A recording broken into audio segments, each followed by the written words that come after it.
Hi, I'm Luke, And I'm TJ. and welcome to Beyond the Building.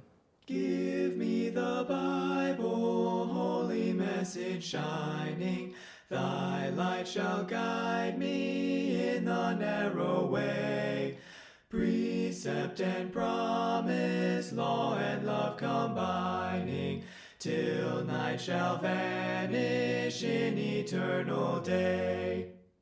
Welcome to episode 3 of season 2 of Beyond the Building. We're in for an interesting show today. As always, our whole premise for this show, oftentimes we will be in our Wednesday Bible studies or Sunday services, or anytime we assemble with the saints, and we'll be so motivated, so invigorated to study God's Word.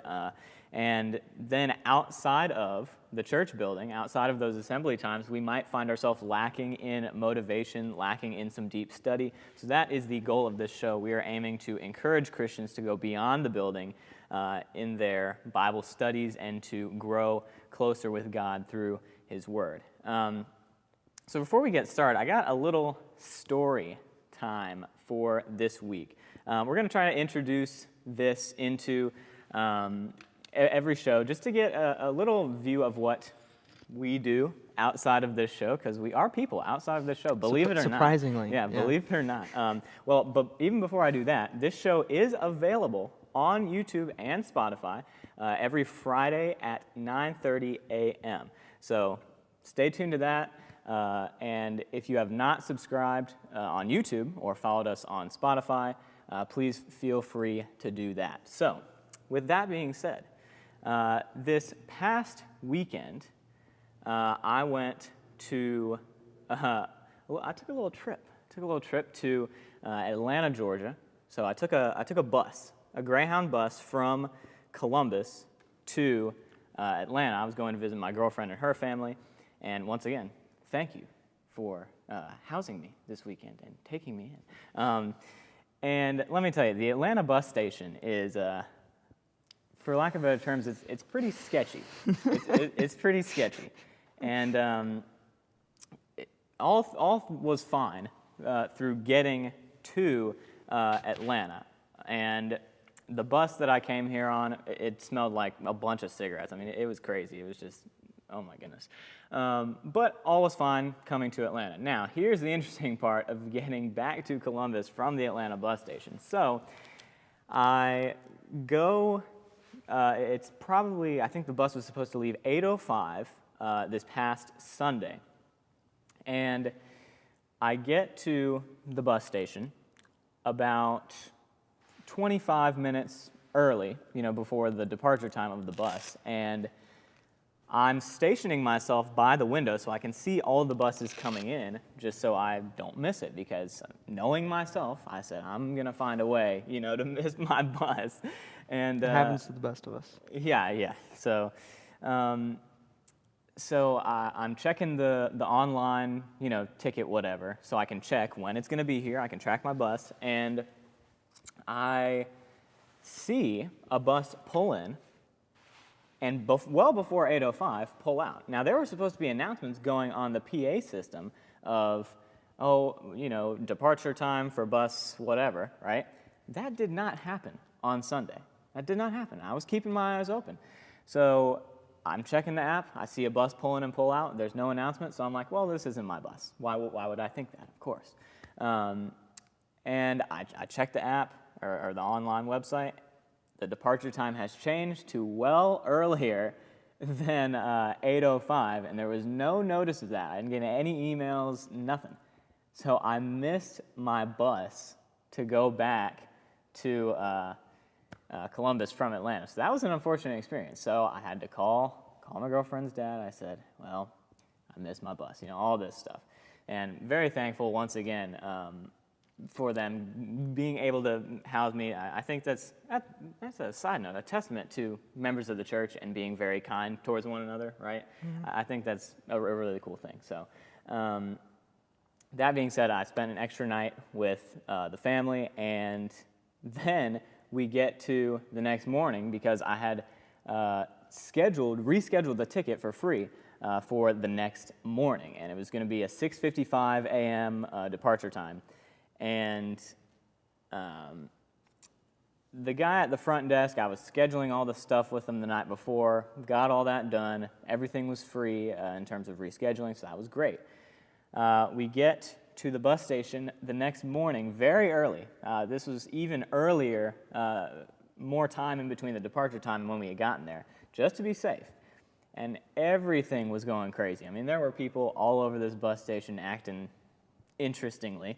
And, we had some guy talking about Jeff Bezos and how he bought Amazon, named it after the biggest river in the world, all this stuff. And then bus driver was yelling at people to form a straight line. Then another guy was yelling at the bus driver to stop yelling at the passengers. So that was going crazy. And then I finally get up to the front of the line and scan the ticket. The ticket didn't work. But here's the deal. Guess why? It's because the front desk worker had scheduled my ticket for Tuesday instead of Monday. Unfortunate, to say the least. So I once again could not get on the bus. So we had to figure out some more ticket things. Once again, thank you to the parents for buying another bus ticket for me. Man, it was a crazy experience, to say the least. I'm back here in Columbus. Yes, I somehow made it back, and it was a wild experience. Do I want to use Greyhound bus lines ever again? Not particularly. Kind of shocked you did in the first place. Yeah, I mean, hey, you do what you got to do, right? It was well worth it for the trip. But that being said, our topic for today is, once again, we've kind of been on the direct, like it's a very forward topic, right? And it's very straightforward. But it's also stuff that people don't talk about as much. And today will be the Christian and magic. Magic, and we're going to do that. Maybe that'll be the thumbnail of us doing that. No, not really. So I used to be really into magic tricks as a kid. Right, I used to do card tricks, all this stuff, and I was obsessed with it. Just optical illusions, all this stuff. And we'll start by defining magic. Well, hold on a second, TJ. Oh, okay. I just happen to have some playing cards, and I think it would be great if TJ, if you could, if I could do a card trick. do a card trick Okay. for the audience. Let's see if I can manage this. Oh my goodness. So if you're watching on podcast, or if you're listening on podcast, this is a giant deck of playing cards. It's like the size of his torso. Yeah, so we're gonna see if I can do a little magic trickety trick here. So let's see. Tell me when to stop. Stop. All right. So that'll be your card, whichever one you choose. Right, or from there. Let's see if this is gonna work. So take a look at the card very intently, very closely. Okay. And see if For the audience. for the audience, that's gonna be the card. All right. So now we're gonna take that and we're gonna slide it in. I have to physically move out of the way. I'm sure this trick is going to be very, very inconspicuous with a gigantic deck of cards in my hand. Let's see, how can I do this? This isn't a magic trick tutorial video, but I guess I kind of have to teach people how to do it anyways. So the trick is going to be, for the viewers, the card is going to magically flip over in my hands. It's going to be incredible. And Luke, I'm sure Luke didn't see any of the sleight of hand that was going on. Oh, no, of course not. No, not at all. Oh, look at that. Look at that. I found it. Look at that. It's my card. Wow, incredible. I'm an expert magician, as we can all see. Well, let's figure out how to put these back here. I got it. Let's see. Jokes aside, the Christian and magic. So as we often do on this show, we need to define our terms. We need to start with what is magic. And we were kind of struggling to figure out like a working definition that we can use for this topic. And we came and narrowed it down to the use, well, this is Webster's. This is not our definition. Not us. This is not our definition of magic. So Webster's defines magic as the use of means, such as charms or spells, believed to have supernatural power over natural forces. And we see magic in the Bible being compared to idolatry and pride. So our first verse is going to be Leviticus 26. That'll be our first verse. And if you want to be pulling there, I just kind of wanted to, as we introduce this topic, right, this is one of those things that is odd, and it's found often in the Old Testament, more than the New, it seems like, but it's present in both. And it is not really, it's not really talked about a lot, especially from like our pulpits or in Bible classes or things like that. But it's one of those things that can be very controversial, right? There are several, I know of several people who would not let their kids watch or like read Harry Potter, or things like that because of the presence of, magic or sorcery or witchcraft or things like that. And so while it may not be like a big topic that's discussed, it can also be a very important and practical one, especially when you're thinking about, okay, what entertainment am I going to consume? How am I going to raise my kids? Things like that. So that's kind of why we wanted to talk about this. Yeah, for sure. So Leviticus 26 says, "And the person who turns to mediums and familiar spirits to prostitute himself with them, I will set my face against that person and cut him off from his people." So that's the first instance that we're going to go through of magic or, mediums, familiar spirits, right, kind of being compared to the language of prostitution, right? Joining yourself to someone who you should not be joining yourself to. And then our next verse is 1 Samuel 15:23. 1 Samuel 15:23, and as always, please test us by the Bible. We are not perfect, and we're also not your authority. So please open up your Bible to 1 Samuel 15:23. "For rebellion is as the sin of witchcraft, and stubbornness is as iniquity and idolatry. Because you have rejected the word of the Lord, he also has rejected you from being king." So yet another instance of witchcraft being called a sin, comparing that to rebellion. Right, and I think it's key here, right? In verse 23, the latter half, it says, "Because you have rejected the word of the Lord." In a broader sense, you could say that witchcraft or turning to magic, and we will get into this a little bit, how practicing magic or practicing witchcraft is different than like magic tricks or things like that. But you could say that magic, in a very serious sense, is rebelling against God. It's turning and rebelling against God, turning to things other than God, rejecting God. And that's kind of why the main point we're trying to make, that witchcraft is a sin because it is rebelling against the Lord. It is turning to things other than the Lord for power. Yes, definitely. And then we also have our last two verses, Isaiah 47, 8 through 14. "Therefore hear this now, you who are given to pleasures, who dwell securely, who say in your heart, I am, and there is no one else besides me. I shall not sit as a window, nor shall I know the loss of children. But these two things shall come to you in a moment, in one day, the loss of children and widowhood. They shall come upon you in their fullness, because of the multitude of your sorceries, for the great abundance of your enchantments. For you have trusted in your wickedness. You have said, no one sees me. Your wisdom and your knowledge have warped you." I'll finish out the rest of the verse, and then you got a point. "And you have said in your heart, I am, and there is no one else besides me." Yeah, so there it says, right, "For you have said in your heart, I am, and there is no one else besides me."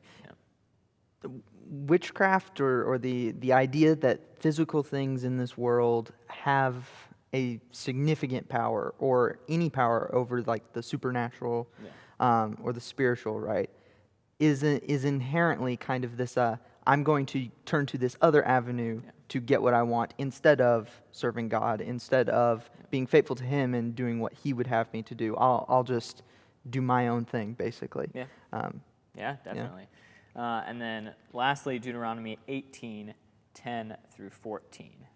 Deuteronomy 18, 10 through 14. And if I can pull it up on my computer, then I'll be able to get it. Deuteronomy 18, 2 through 14. 10 through 14, sorry. So Deuteronomy 18:10. "There shall not be found among you anyone who makes his son or his daughter pass through the fire, or one who practices witchcraft, or a soothsayer, or one who interprets omens, or a sorcerer, or one who conjures spells, or a medium, or a spiritist, or one who calls up the dead. For all who do these things are an abomination to the Lord, and because of these abominations, the Lord your God drives them out from before you. You shall be blameless before the Lord your God, for these nations which you will dispossess listen to soothsayers and diviners, or that would be diviners probably, right? It would not be diviners. It would be diviners, and we can correct me if I'm wrong on that. Maybe the hardest part of the show is grammar, not even the biblical studies part. But as for you, the Lord your God has not appointed such for you. So we see, once again, these lists of types of witchcraft, right? Types of divination, different mediums like that. And we see that God says that those things are an abomination to him. And even more interesting, I find, well, not more interesting, but interesting as well, is the fact that this verse, I think in particular, almost without a doubt directly links it to idolatry specifically. In verse 10, right, it says, "There shall not be found among you anyone who makes his son or his daughter pass through the fire." And then it continues, "or one who practices all these other things that are associated with witchcraft and sorcery and etc." This passing through the fire, making their sons or daughters pass through the fire, was an idolatrous practice to worship the false god Molech.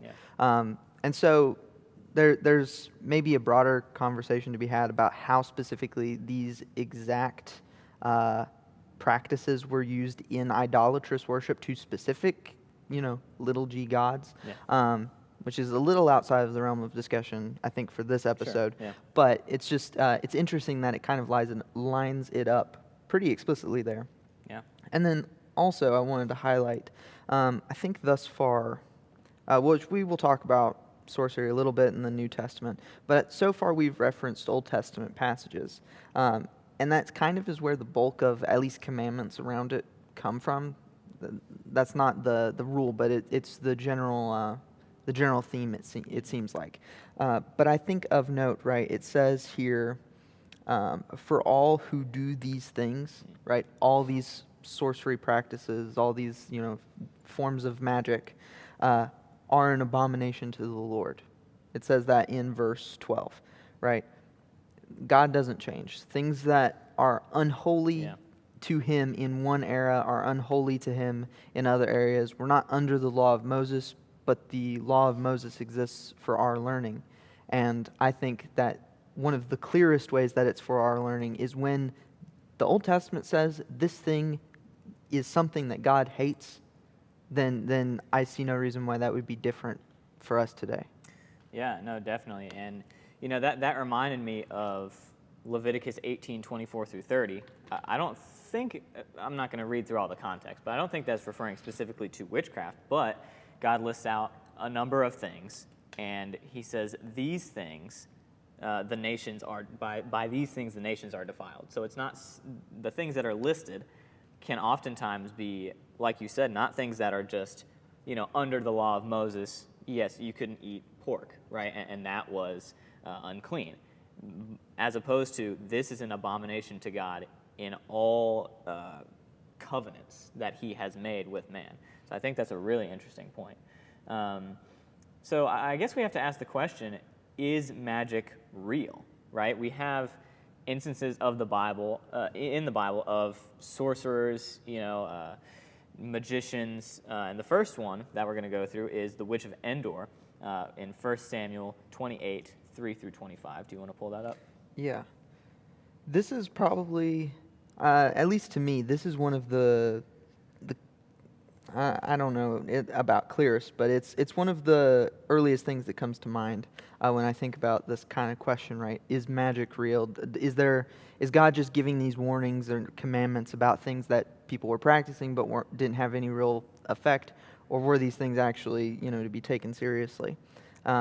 So, starting in verse 3, 1 Samuel 28. I'll kind of give a summary, I think. We won't necessarily go through it all. Well, no, I'll just read it. Now Samuel had died, and all Israel had lamented for him and buried him in Ramah in his own city, and Saul had put the mediums and the spiritists out of the land. in accordance with the law of Moses that he was under. Then the Philistines gathered together and came and encamped at Shunem. So Saul gathered all Israel together, and they encamped at Gilboa. When Saul saw the army of the Philistines, he was afraid, and his heart trembled greatly.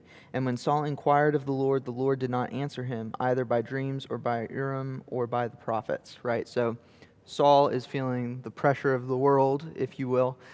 He's under attack. He goes to God. God doesn't answer him. There's reasons for that, but he doesn't.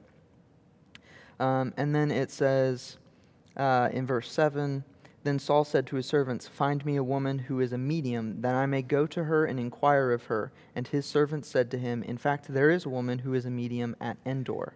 And before you go on, I would like to point out that there's this word medium again, right? Before it might be a little bit confusing without the proper context, but there's this word medium being used as a sorceress or a witch in this case. So. Right. Picking up in verse 8, So Saul disguised himself and put on other clothes, and he went, and 2 men with him. And they came to the woman by night, and he said, Please conduct a seance for me, and bring up for me the one I shall name to you. So he's trying to essentially speak to the dead, right? This is, I don't know, this is kind of classic evil sorcery, witchcraft that's, seen in movies all the time. In verse 9, Then the woman said to him, Look, you know what Saul has done, how he has cut off the mediums and the spiritists from the land. Why then do you lay a snare for my life to cause me to die? And Saul swore to her by the Lord, saying, As the Lord lives, no punishment shall come upon you for this thing. Then the woman said, Whom shall I bring up for you? And he said, Bring up Samuel for me. When the woman saw Samuel, she cried out with a loud voice, and the woman spoke to Saul, saying, Why have you deceived me? For you are Saul. And the king said to her, Do not be afraid. What did you see? And the woman said to Saul, I saw a spirit ascending out of the earth. So he said to her, What is the form? And she said, An old man is coming up, and he is covered with a mantle. And Saul perceived that it was Samuel, and he stooped with his face to the ground and bowed down. I'll keep reading. Now Samuel said to Saul, Why have you disturbed me by bringing me up? And Saul answered, I am deeply distressed, for the Philistines make war against me, and God has departed from me, and does not answer me any more, neither by the prophets nor by dreams. Therefore I have called you, that you may reveal to me what I should do. Now, this is where it kind of gets interesting for me. There have been tons of investigations into seances and mediums of the modern day, and they've been widely debunked. Usually they just, ask broad questions and say, oh, well, is it a woman or a man, or do they have brown eyes? And usually they'll bat around until they find kind of the right answer until the person reacts. It seems interesting here that doesn't exactly, it doesn't seem that, I don't know, it doesn't seem like a deception here. Yeah. It almost seems like a person comes up, she accurately describes who it is, and then she learns things that evidently she couldn't have known otherwise, right? She recognizes Saul.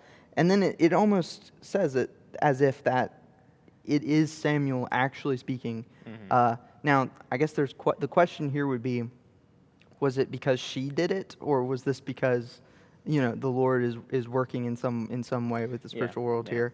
And the Bible doesn't really make a comment on that, So, and this is interesting because we didn't go in depth into this specific passage during our formation of this episode. So it is kind of interesting to analyze this a little more deeply.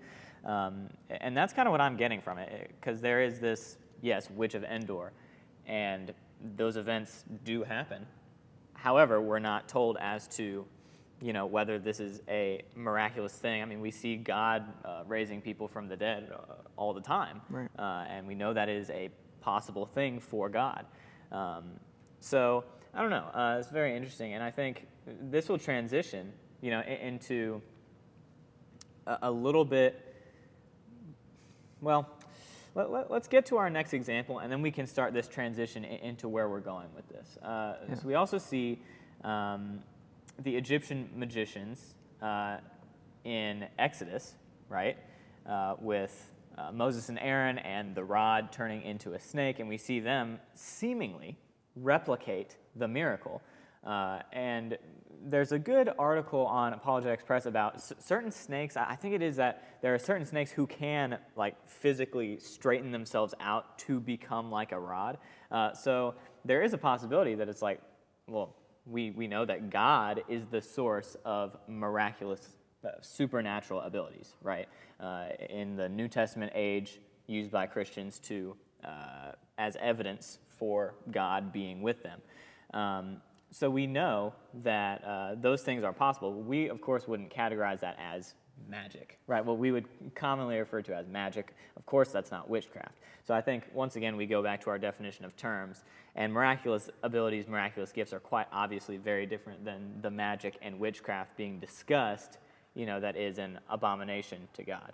And we also see Simon the sorcerer. He practiced sorcery and amazed the people of his day, but instead turned to God. And we see that in Acts 8, 9 through 25. We also see instances of demon possession in Mark 5, 1 through 20. If I'm not mistaken, it says that he had that the demons have given him incredible strength, and that he broke chains. Yeah. So which I think that specifically, and this may be in my personal opinion, if I had to answer this question and say, well, is magic real? I would say, in a sense, kind of, because right in the New Testament it's clear this man was possessed by a demon, and that demon gave him physical power.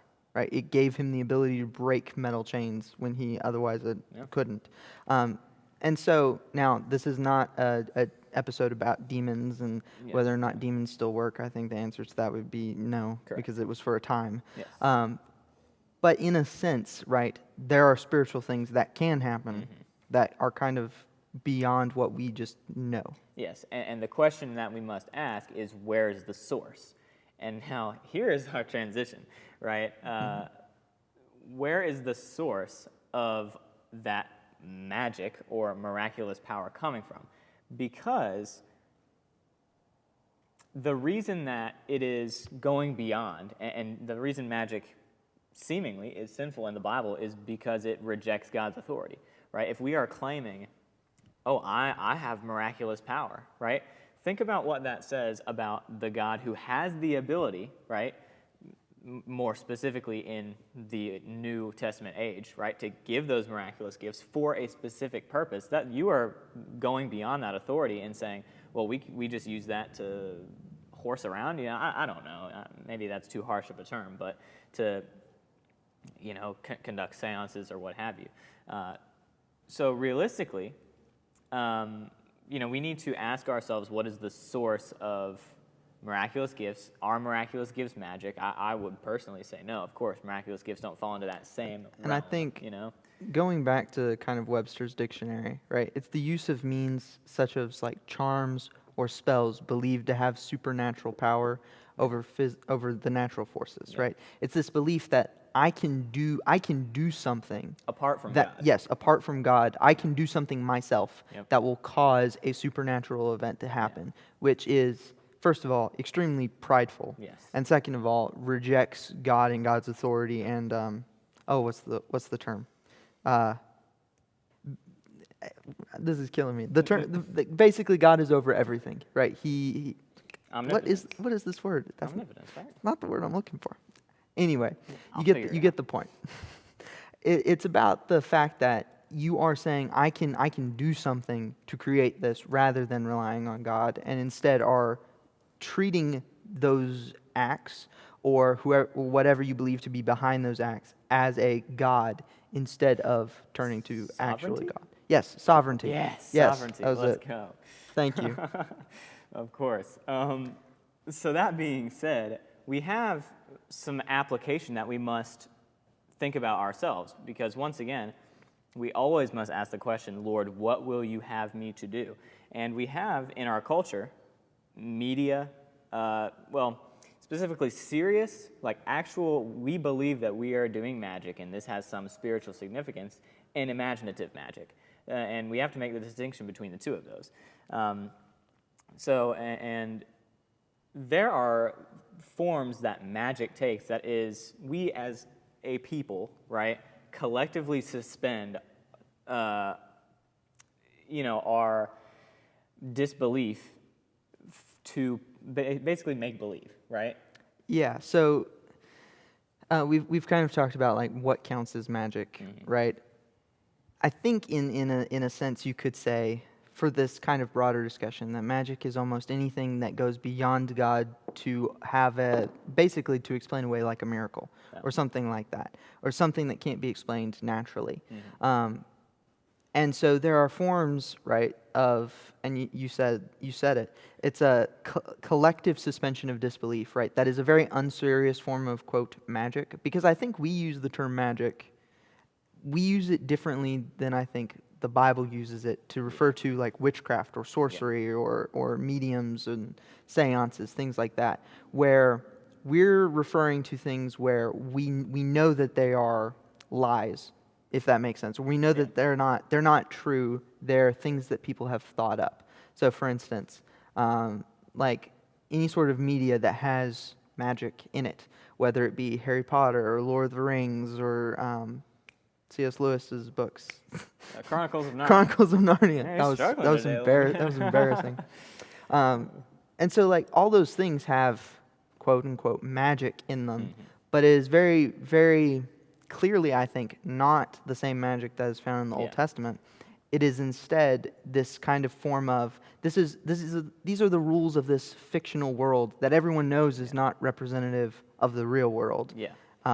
And so you kind of suspend your disbelief in order to enjoy that media. Well, and once again, that falls into our definition of magic, right? If we use that Webster's definition, the use of means such as charms or spells believed to have supernatural power. If we understand, these things have literally no significance, it's just kids playing imagination, right? There's a big difference between that and actually, playing sorcery, right? And as long as we understand and have that understanding of, look, this is something that is not real, right? That's the reason why it's sinful, is because people assign to those things spiritual significance. And if we understand these things have no spiritual significance, this is just make-believe, I think that helps us a lot in making those decisions. The same thing being magic tricks, We know that David Blaine has no spiritual powers, right? Or what's another magician? Harry Houdini? I don't know. That's an old one.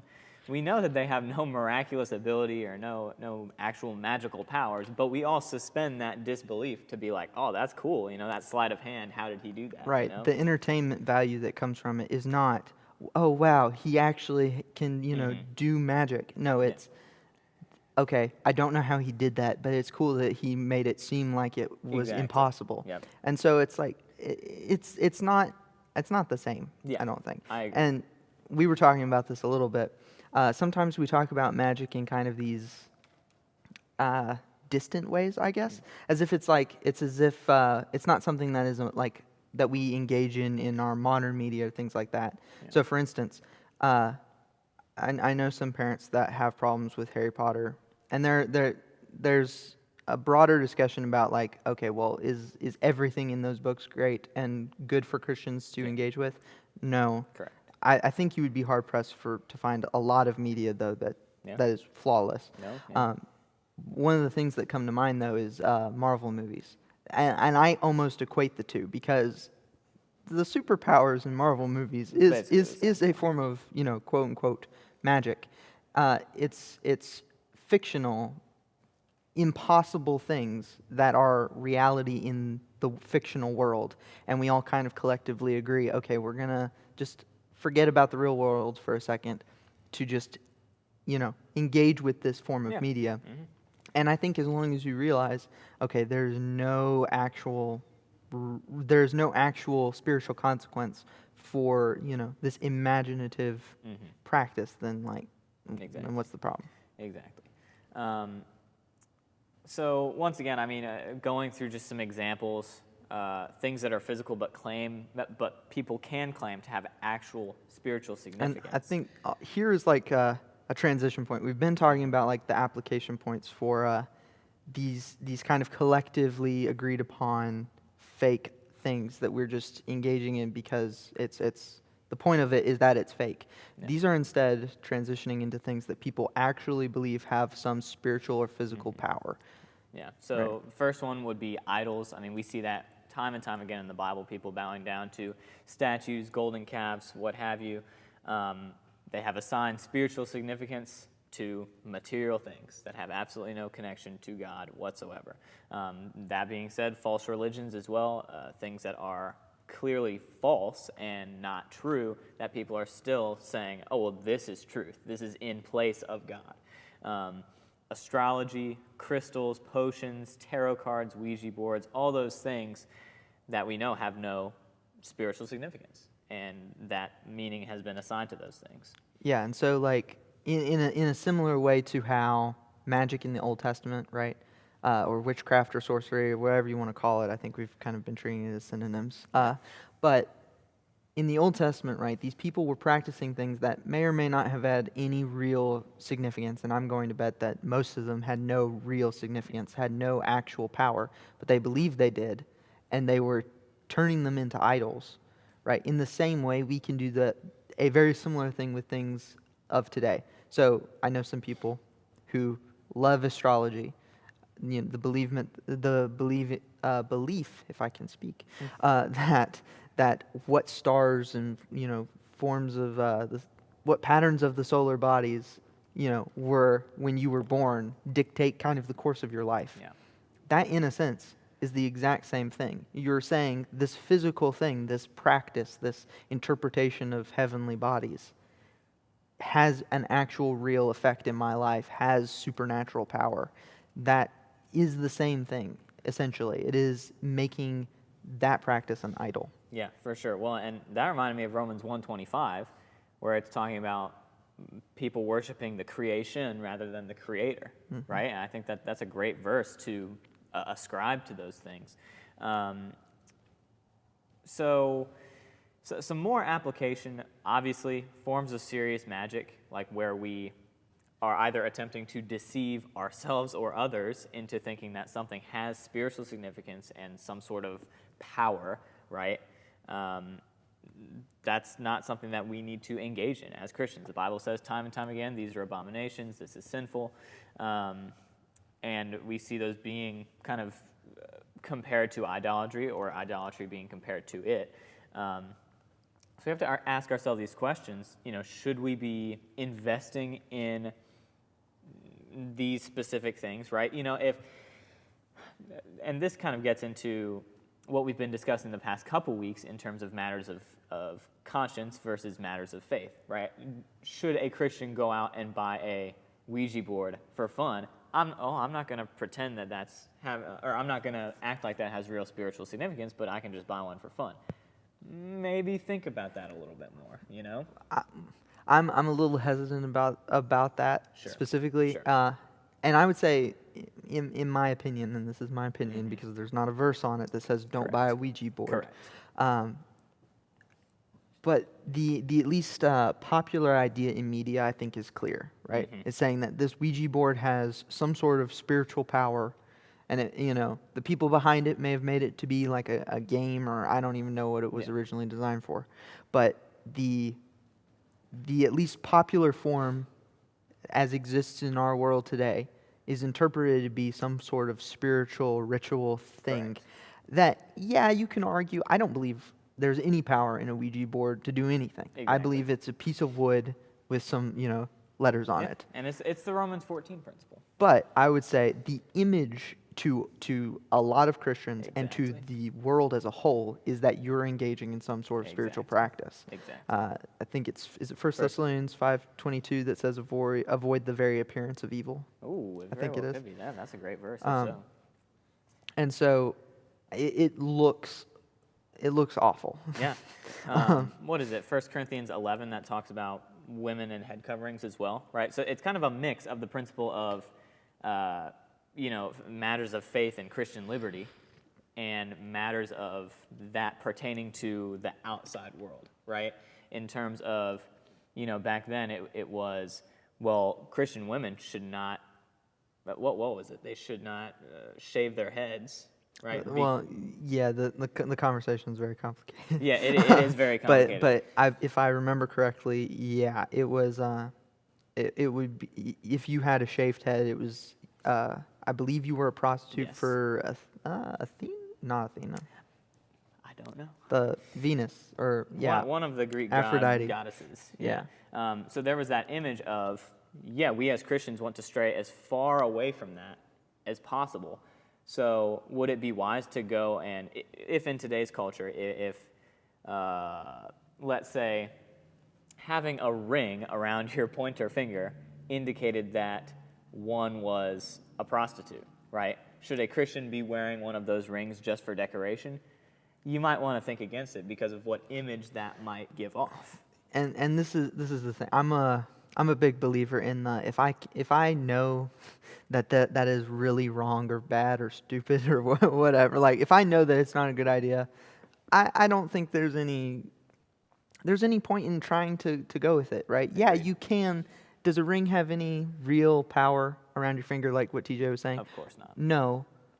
But everyone knows that it looks like that. It looks as if you're giving off that image. Exactly. So don't do it. Yeah. Always avoid things that may give the image that we are partaking in sinful acts.